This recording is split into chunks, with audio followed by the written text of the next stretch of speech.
still fiddling around with setup here, trying something a little bit different. Can you guys hear me okay?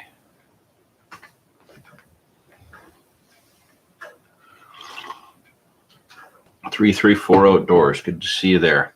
Sound coming through all right?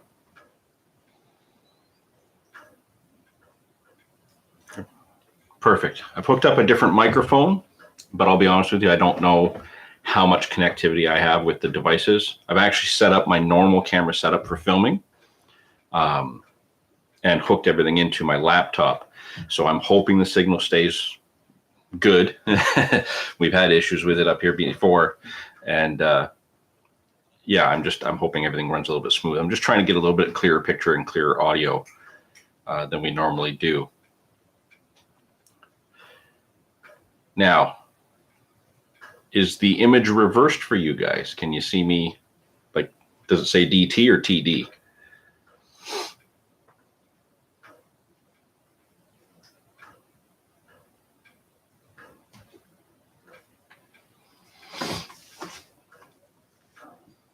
Perfect. Okay. So everything seems to be working the way I had hoped for it. And that's a good thing. Screaming Carp runs. Good to see you there. Okay. Welcome to the July live stream. We're here. This is exciting. I'll be honest with you, not overly prepared. Normally I like to have my list. You know, we've gone through these bits before. I've been fishing so hard this week. It is the summer edition of the SSF for the Canadian Carp Society. And I took this week off work. So of the 10 days that this event runs for, so far I missed the first day because I slept through my alarm. And I've missed today because I just didn't have time to fit it in today. And a little bit of time I could have done this morning, I didn't get out of bed. So I've fished straight through Saturday, Sunday, Monday, Tuesday, Wednesday, Thursday evening through the night to Friday till about 1:30. And, you know, oh, why did it do that? Okay, still working out some of the bugs with that. I might have to switch camera here, but I don't know that it'll let me. And the only other option I can see,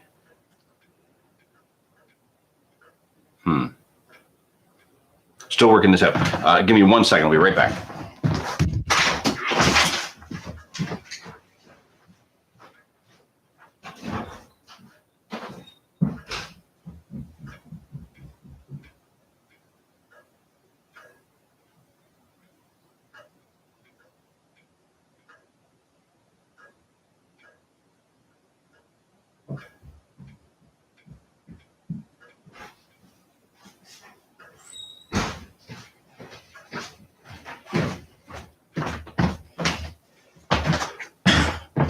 Sorry about that. There's a lot of settings I'm still trying to adjust.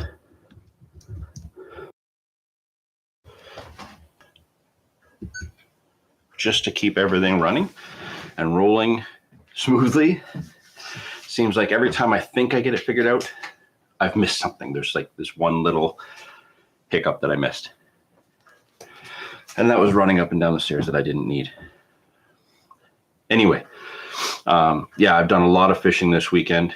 It's been great. I've been catching, but I've had some hiccups. So,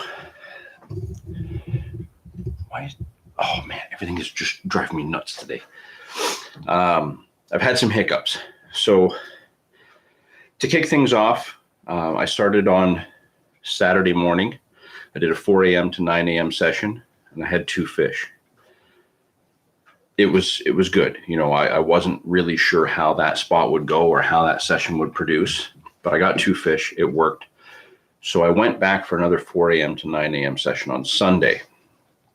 At that point, I was able to bank 5 fish and upgraded So I got my third fish for the SSF, and I upgraded the ones that I had slightly to some better quality fish. I think a 19 and 18, and then I was left with an 11 or a 7. 11 pounder. So to kick things off, for 2 really short sessions, it went well. I was able to get things started. But then that's when my time off came into play. So Monday, Tuesday, Wednesday, my intention was to fish as hard as possible on the big river. I've only fished 2 swims, both of them within 5 minutes of my house. So the goal is to stay close, not be burning up gas when gas prices have been ridiculous, but also to really focus on my home water, the water that I like to target the most once we get into this summer season, after the spawn. Monday was a frustrating day. Fish I caught were amazing quality. They were clean. They were healthy looking. They fought like crazy on the river. But I had 11 runs fishing from 4:30 in the morning until 1 p.m. At 11 runs, I landed 5. And one of the ones that I lost was a really big fish, the one that I really needed. I didn't previously know about a snag further down. The water level really dropped this week, and I was able to actually get a better look at where it is.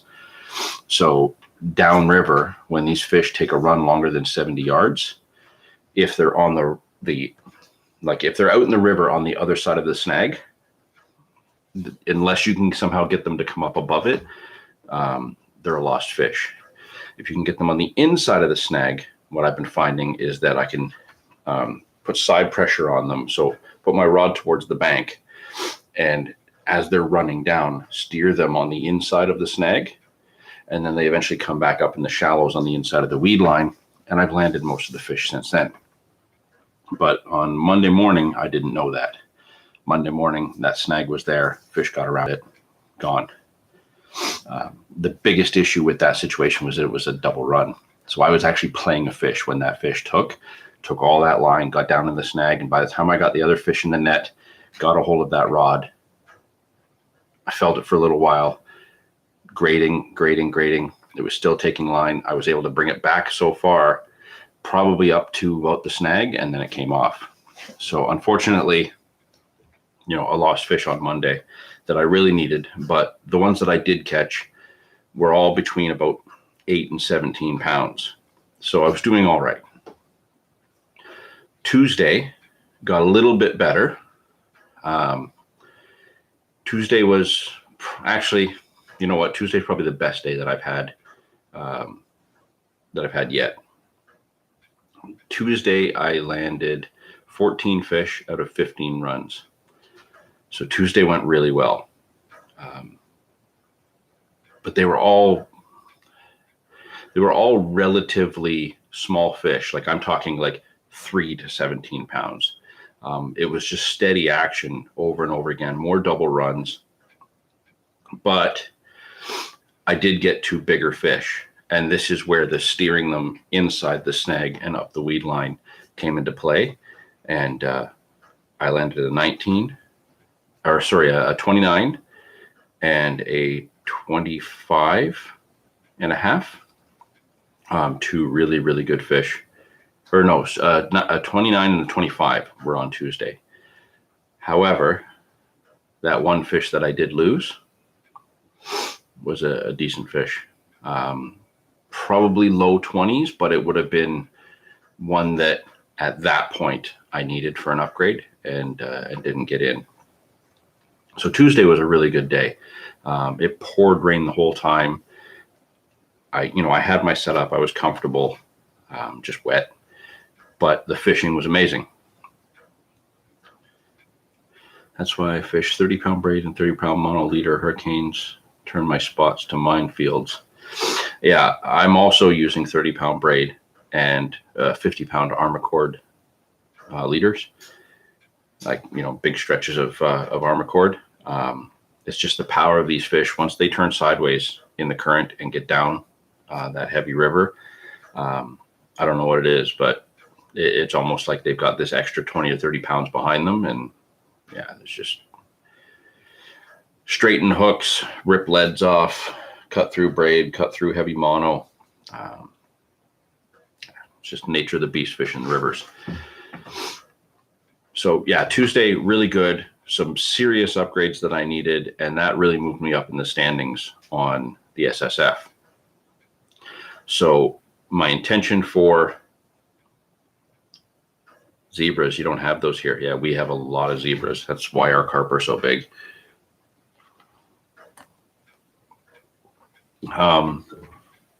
Wednesday, I thought, okay, I'm going to go back. I'm going to recreate the scenario for Monday and Tuesday where I did everything right on Monday, but it was the playing of the fish that messed me up. Tuesday, got everything right, only lost one. It's inevitable to lose fish on the river. It's just how it goes. But I learned from my mistakes, and I thought I had it figured out. Went back Wednesday. Wednesday was an interesting animal. So each day the weather has been different. So Sunday it was really bright and sunny, or sorry, Monday, really bright and sunny. Tuesday, pouring rain the whole time. Wednesday started out overcast, but very windy. No wind the previous 2 days. I've never found this river spot to be affected by wind, but it seems that it may have. And I've still got a lot to learn and figure out in that situation.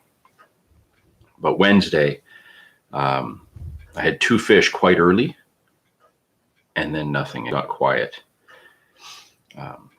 The way Wednesday ended up playing out was, I got into a few fish, but I also lost some. I ended up landing 5 out of 7 runs on Wednesday. I lost 2 big fish Wednesday. Or no, I lost 1 more really big fish Wednesday. And it hurt. It was another really big one, got down in the current. I played it on the inside of the snag. It still came off. This one come off in the weeds right beside the snag. So I played it all the way back up, but it rolled and off it came. And I was pretty distraught at that point. Then kind of at the low point of my session, it's nearing the end, I have a whole group of kayakers come up river. And once I pointed out that I had lines in the water, they stopped and they waited in the shallows because they were waiting for their friends. And a bunch more came up. And they all waited in the shallows just to the left, which is where I've been playing my fish up and bringing them to the net. But they were respectful enough to stop. I really can't complain, right? They were going to make sure that they all met up, and then went out around my lines to not impact what I'm doing. They don't realize, obviously, that I'm playing my fish in the shallows right where they're sitting, but I can kind of cross that bridge when I come to it if I were to get a run while they're all there. At least they're being kind and waiting to not interfere with my lines as they are. So I was chatting with them. They were very pleasant people. And then I noticed a pickup truck pulled up into the parking lot by my van. So obviously being nosy, I pop up and I take a look, and there's a pickup truck there from Florida with diver plates on it, like custom diver plates. It's a scuba diver looking to get in where I'm fishing. Obviously, he looks down, sees me there, walks away. He walks further upriver, just, maybe 70, 80 yards, and he's dropped his buoy in, and he's going to drop in up there. So now I have kayakers to my left where I'm playing fish. I have a diver about to come in and go right through my swim. And I've got like half an hour left before I have to go. So, very, very tense situation where I'm trying to get upgrades. I've lost some of the bigger fish that I've hooked through the week. And now all of a sudden my swim is about to become chaos. At this moment, my right-hand rod goes. Big take on my right-hand rod that I had set down with some tiger nuts because I've been catching on everything I've thrown out there. But tiger nuts and banana pop-ups have been doing the business. The 29 that I had on Tuesday came to a double DT Superfruit boosted hook bait. So I think they were twin 18 millers that I had put, because I had so many runs on Monday. Sorry, I'm going back and forth in the story here, but I had so many runs on Monday, but because of the double runs, I couldn't manage things properly with that current and stuff.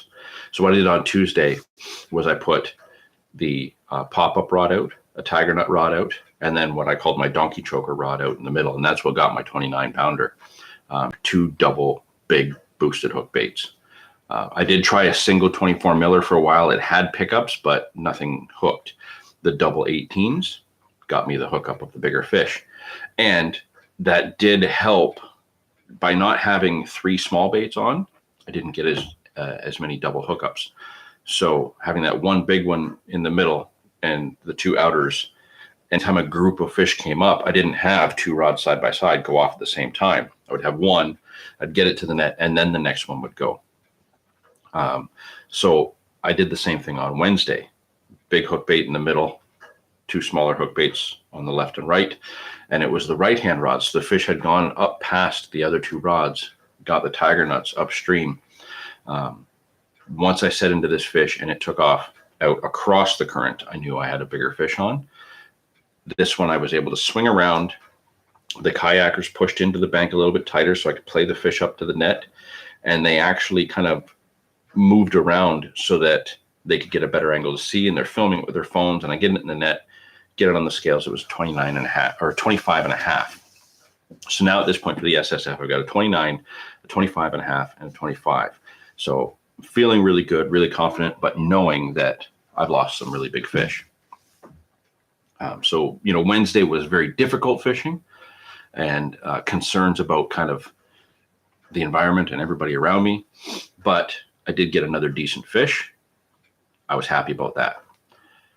So I thought, okay, what I've already determined now is that I'm getting lots of bites, lots of fish in this spot, but my bigger fish are all coming kind of between 11:30 and 12:30, maybe 1 o'clock.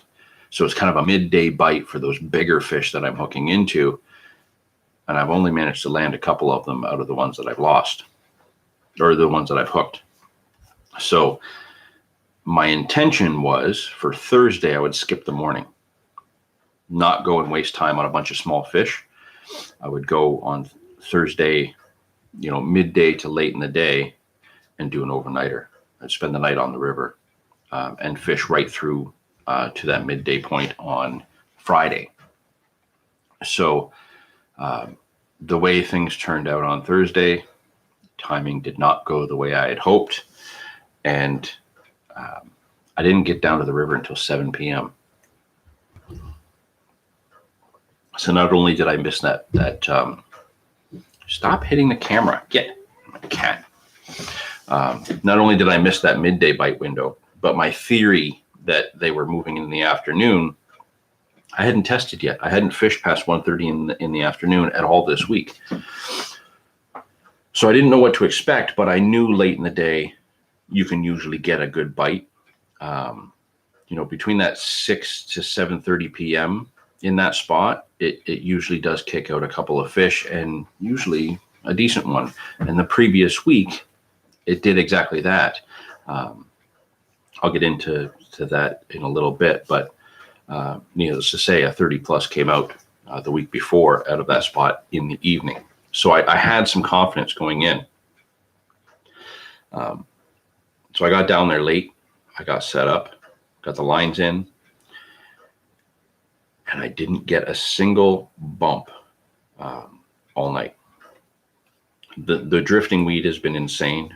You're pretty much recasting every 20 minutes, all 3 rods, just because of how bad the drifting weed is. Dinging a fair few hook points because I've been baiting so much that pretty much the whole strip where I'm putting these 3 rods on is clear gravel. So I'm getting into gravel and rocks and dinging hook points when I wasn't the previous sessions. So Thursday evening, Thursday night, compared to the way the rest of the week, Thursday evening and Thursday night were a nightmare. No bites. There was fish rising over the bait, but I couldn't. I was constantly sharpening hooks, tying rigs, clearing weeds. I got a little bit of sleep, but obviously because you're up constantly fixing things, you can't get much sleep. And unfortunately, no fish to show for it. So what I did is at 4 a.m., I packed everything up and I moved the 50 feet over to where I had been fishing the previous days in the week. So I had moved down the bank 50 feet just to accommodate where I was going to put my bivvy and everything like that. And because it's a popular picnic area, I didn't want to have my bivvy 50 feet from my rods, not to mention the time it takes to get to the rods like that. You're going to lose a lot of line and probably lose the fish. So yeah, 4 a.m. I packed everything up. I moved over the 50 feet, set up on a smaller pod, did everything the way I'd been fishing the previous few days. I sat there for a little while. I think I got the first take at 7 in the morning. Beautiful fish, about 15, 16 pounds. You know, it was a mid double, but clean, healthy looking, very, very strong fish. And I was happy to get it. You know, after blanking all night, it was nice to get a fish in the net. I felt a lot better about it. And I felt, okay, well, for whatever reason, you know, the water did drop a lot through the night. So they weren't coming up on the shallow flat like they normally do.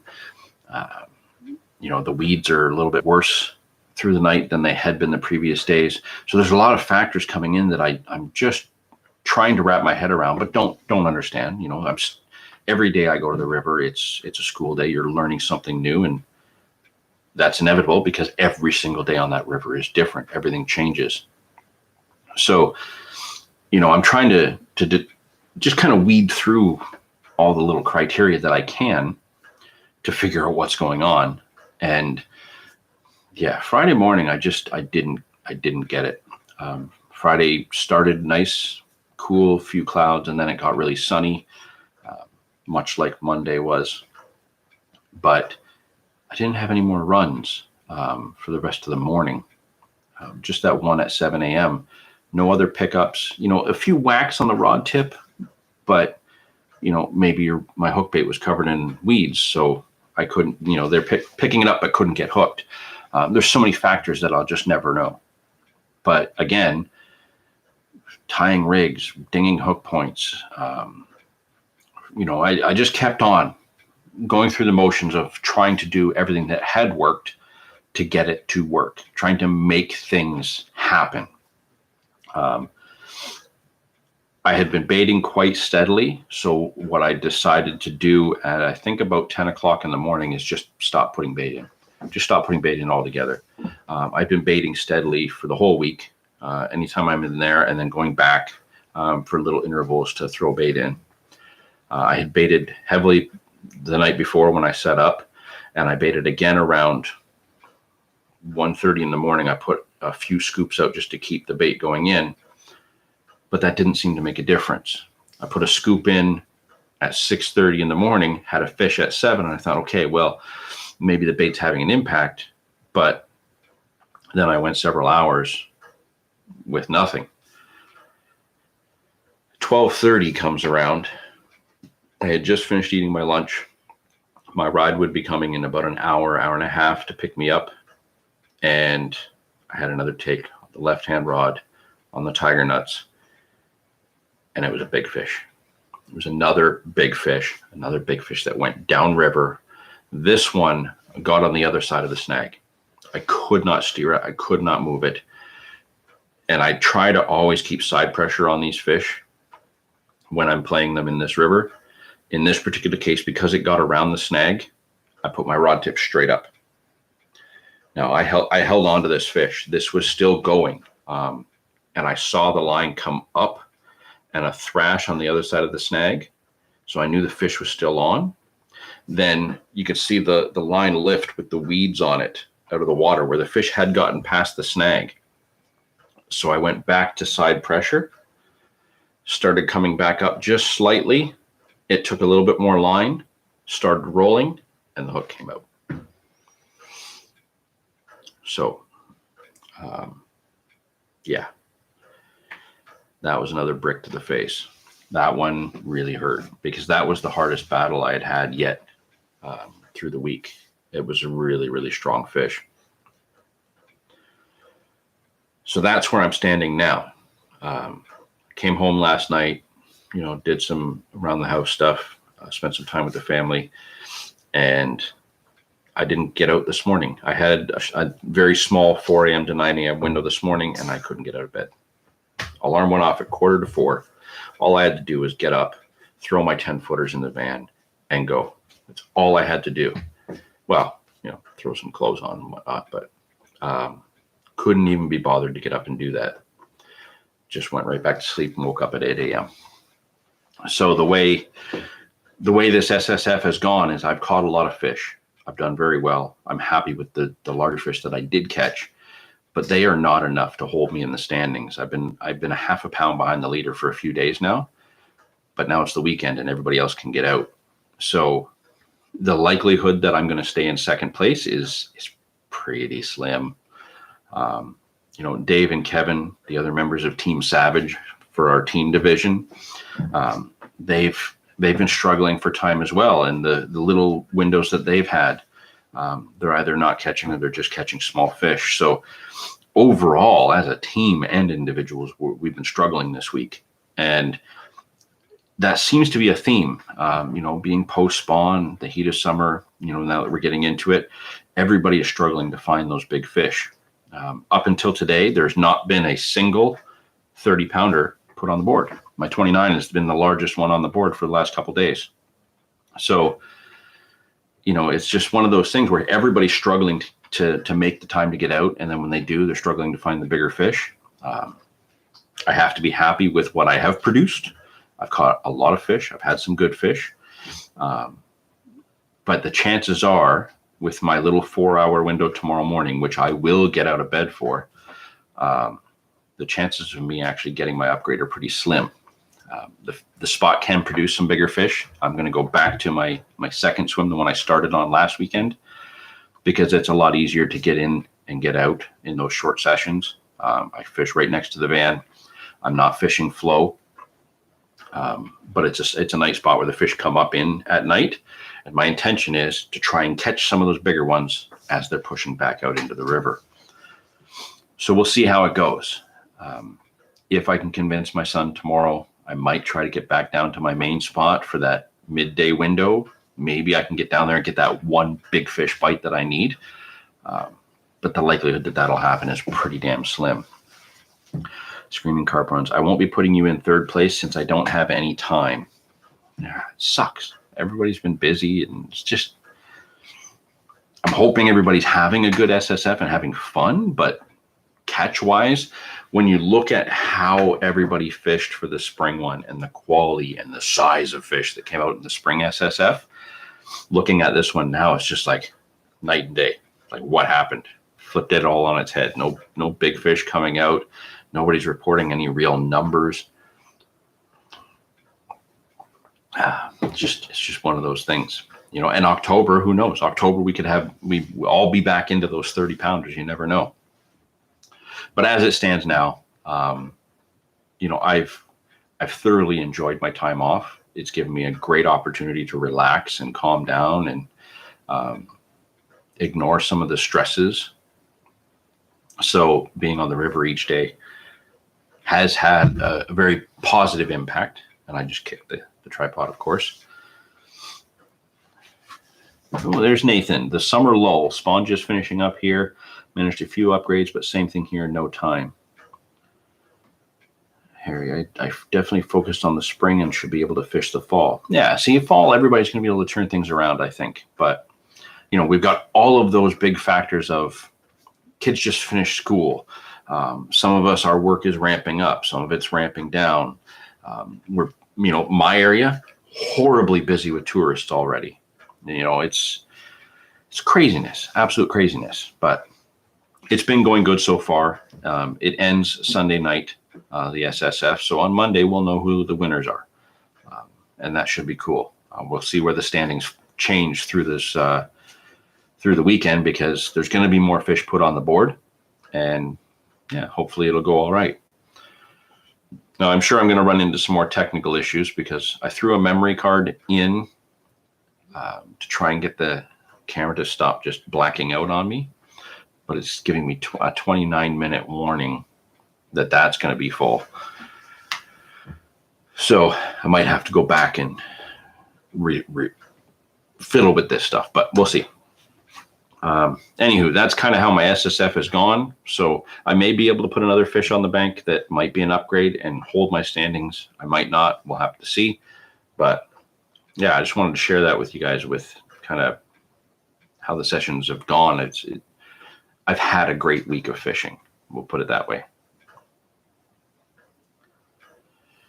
I'm full-time working and in college, so add some kids and a wife to the mix, and justifying to fish a lot isn't possible. Yeah, it makes perfect sense. You know, like I said, it's just that time of year where everything goes to that big shift where, you know, those little windows you would have if the kids are at school just disappear.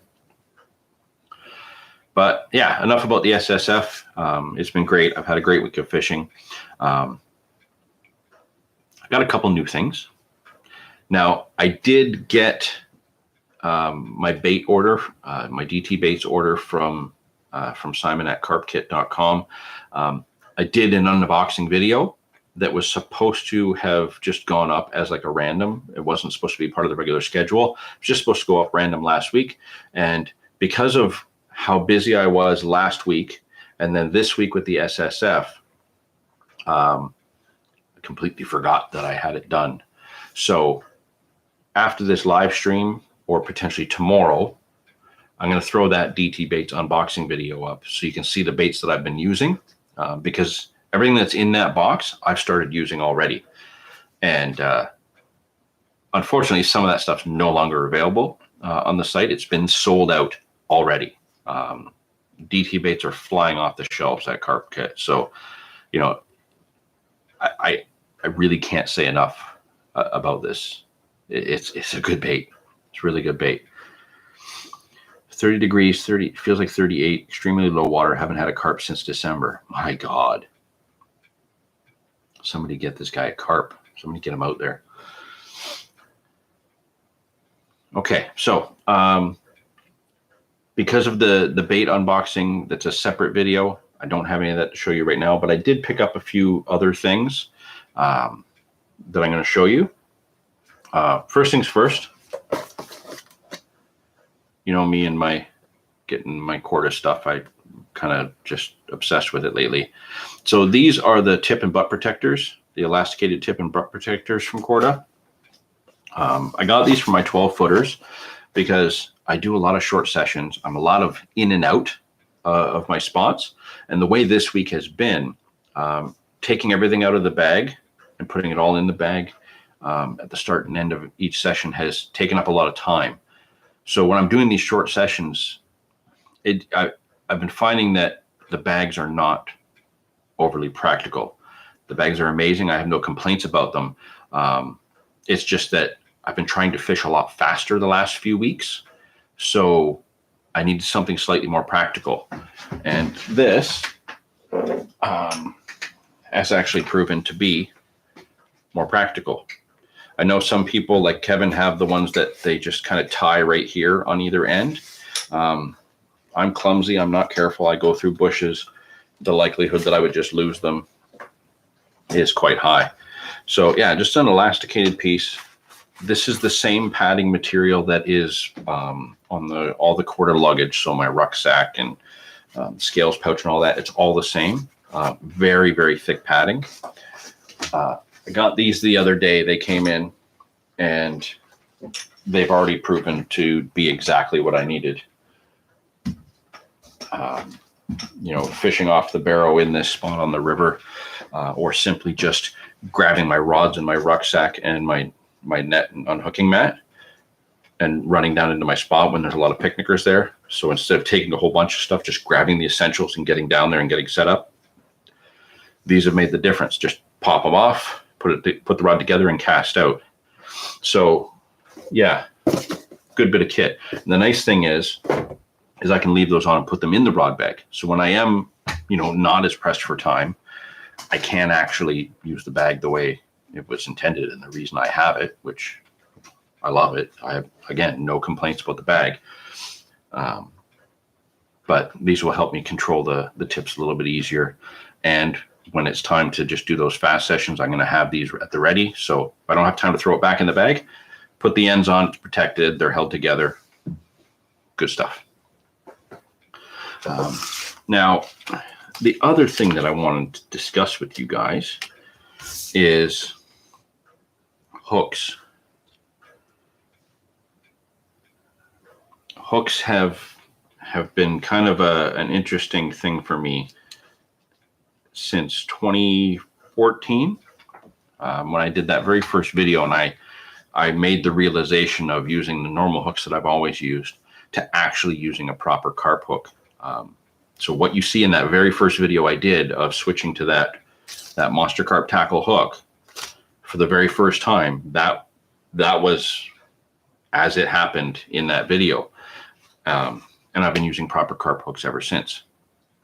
Now, the monster carp tackle universal perfection hook size 4 has been my go-to ever since. I've used the 6s and I've used the 2s.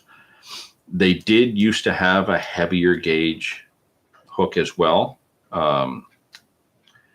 This was universal perfection. The other one was maximum something. It was a different hook, but they don't carry that one anymore. So when I'm using like bottom baits and larger hook baits, size 2s. Pretty much my all around size 4s. And then when I'm really going down to like size 12s, 12 mil pop-ups, or just like a single tiger nut or single grain of corn for stalking, then I go down to the 6s. So I've made a point over the years of trying absolutely every single hook that I can. I've tried pretty much the whole quarter range with the exception of Chemicoras, because they are just not practical here in Canada. You'll ding the point on that just hitting our water. So, obviously, if it's not a practical type option, I'm not using it. But, I tried the Ridge Monkey hooks. I've tried a lot of the ESP hooks. And a lot of those ESP hooks I do like. I don't have any real complaints about them. I've tried a bunch of Fox hooks. And what I found is, like, if you look at the Choddy version of pretty much any hook, they're all great. But once you get into, like, the curved shanks and the long shanks, the straight points and all these kind of specific,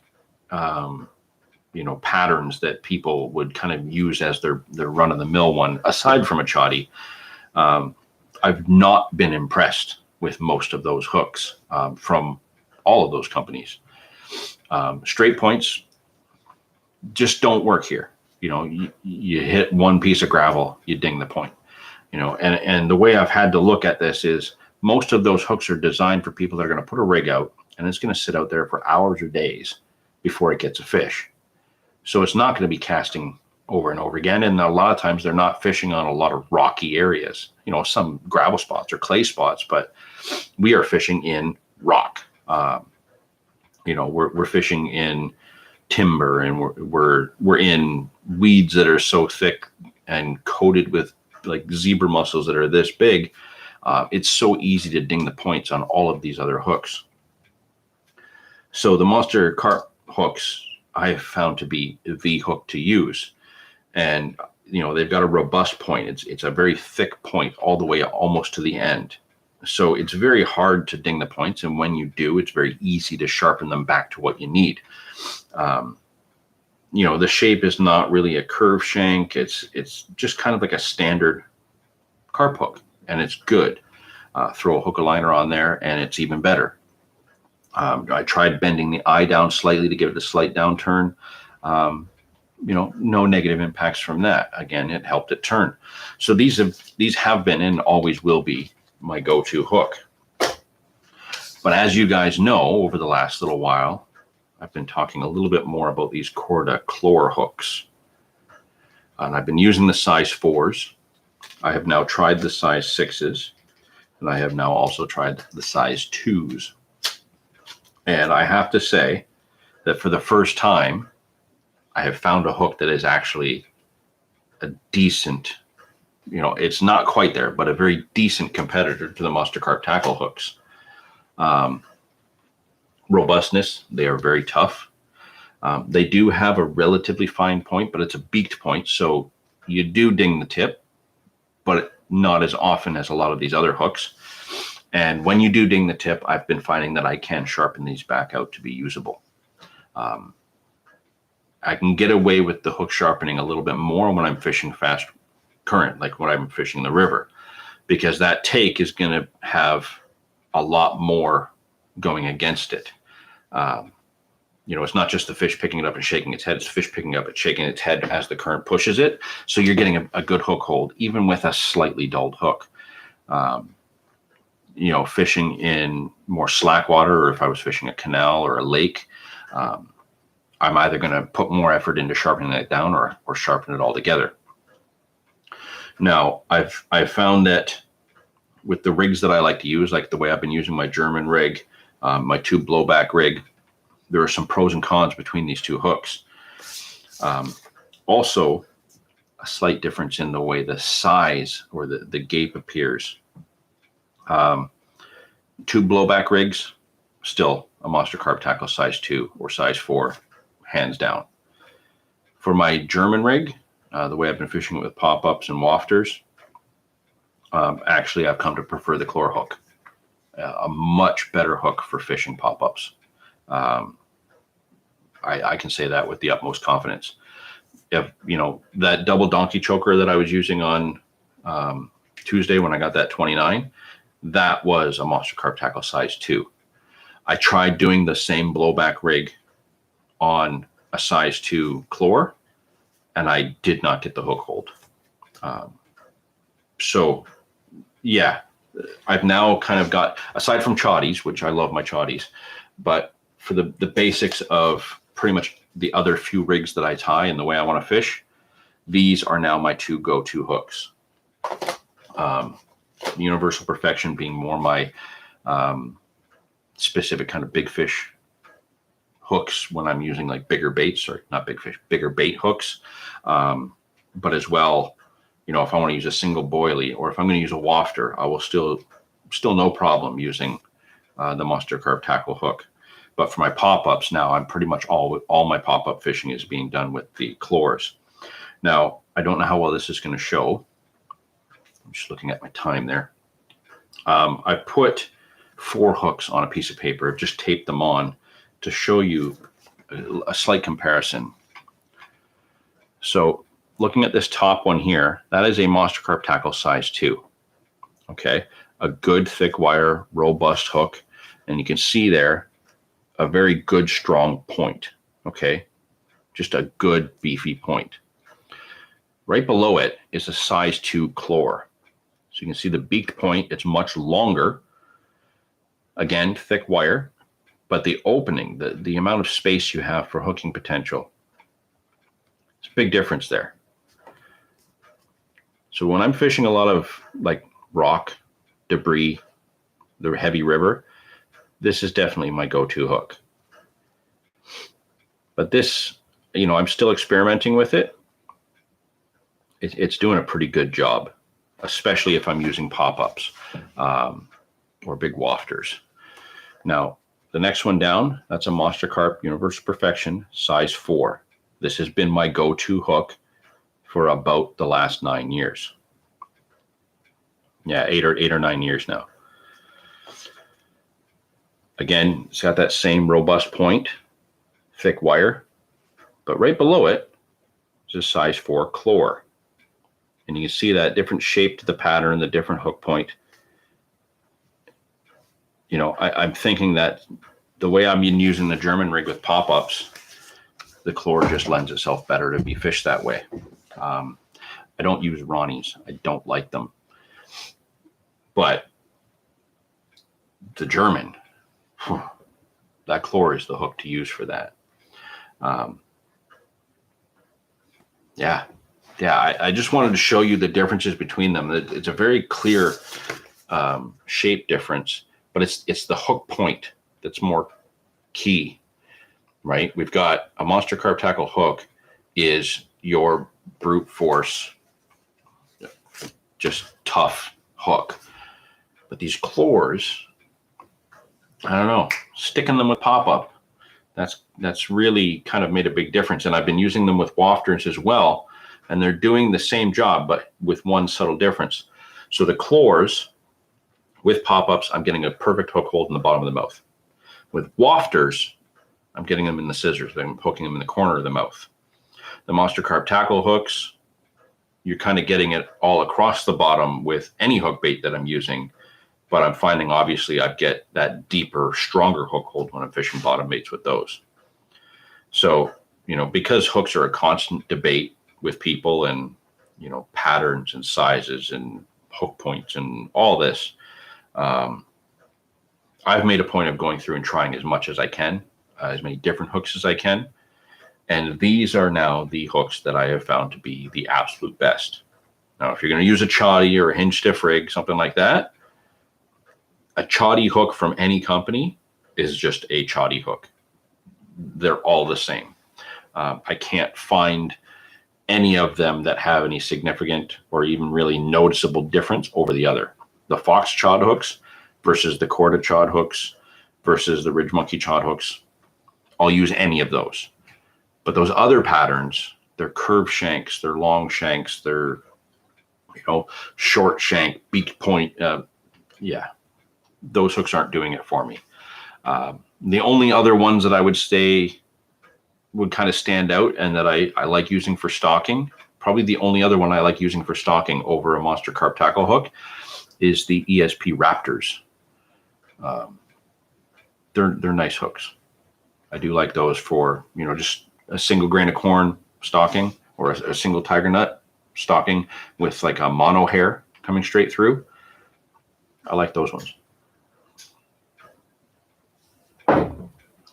So yeah, that I've been waiting to tell you about because I've recently picked up like another 5 packs of Cortichlor size 4, and I picked up a pack of size 2 to try the size 2s out, and I'm going to get more size 2s. So they're going to have equal prominence in my tackle boxes beside the Monster Carp tackle hooks. I like them that much. So it's made a difference in my catch rates. Now, as far as the fish that I've lost this week, one of them was on Monster Carp tackle hook. 2 of them were on the Cortichlors. The only thing I can think of, aside from the snag and the weeds, should that hook have held in there? Maybe. But also I've been sharpening my hooks quite a lot because I've been dinging the hook points, right? So what I can't think back of enough, the one detail that I missed to put in my notes was, were the hooks that were out there that I lost those bigger fish on, were they hooks that I had straight out of the packet, or were they hooks that I had sharpened because I had dinged a point? That I don't know. But I do know that one was on a tube blowback rig because I had it on a bottom bait. That was the tiger nuts. And 2 were on the Chlors. I don't know if they were ones I sharpened or not. I do know that I can sharpen a Monster Carp tackle hook and be fine. The Chlors I'm still trying to figure out because of that beak point. It's hard to get it back as sharp as you would want it. Now, I've been going off for almost an hour. My camera screen is probably going to give me issues in about 10 minutes.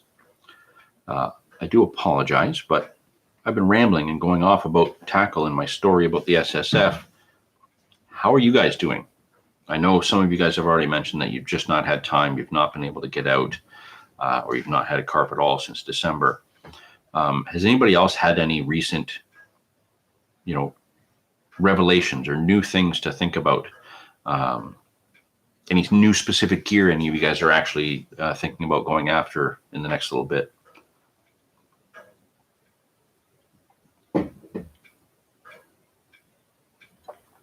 I can hear music. I think my son's awake.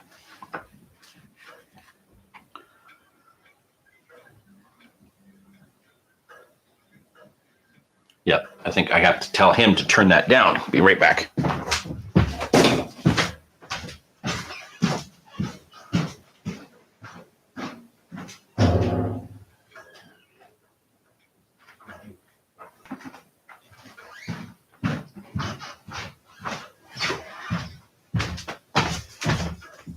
Sorry, that was not my son. He's still asleep, and I think I just kicked the door open, waking him up.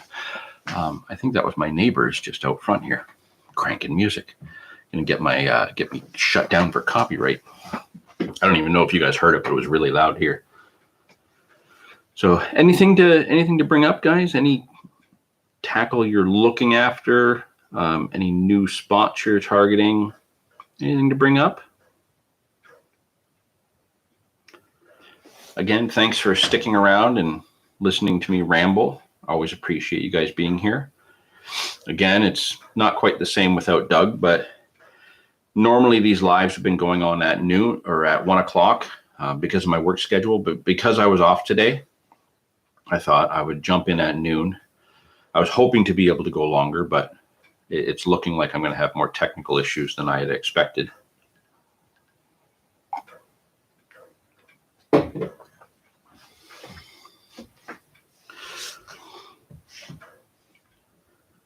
Monster Carp Tackle going to fish over a weed bed next week.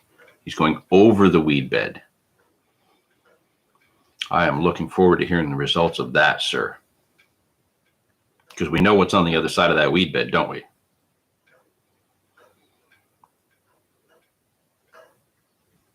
You know what? I'm going to have to come back to that spot with you at some point soon, because the comparison of these two hooks that I've been using, I used them both in that spot, and I caught really well with both those hooks in that spot.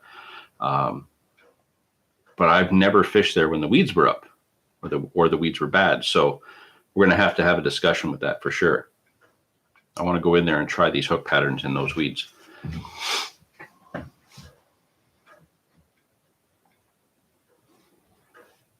Bait rocket and lead clip for sure. I'm gonna have to join you at some point. I'm gonna have some time. I'll have to come and do a session with you, and we'll see which one of these hooks has the good hook holds pulling through the weeds.